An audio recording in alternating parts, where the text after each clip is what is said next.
Water from the Whetstone Brook overflowed and was coming down Flat Street, heading towards the club.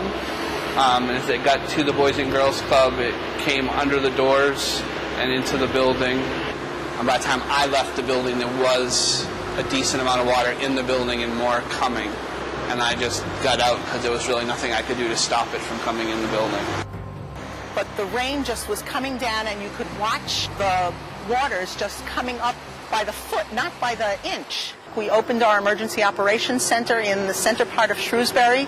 We also opened up the shelter down here closer. There we had 2 shelters open. Once our phone service went out, we had no phone service in our emergency operations center, which doesn't sound like much to other people. You say, well, you have cell phone service. There is no cell phone service in Shrewsbury. Well, the road is closed because major areas of the road have washed out.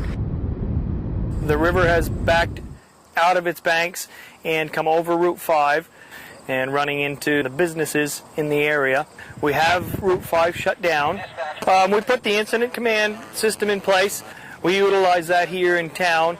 Of course, this is much bigger than our routine calls and our day-to-day operations, so it has expanded drastically from what we normally do, but has worked just like it's planned to be.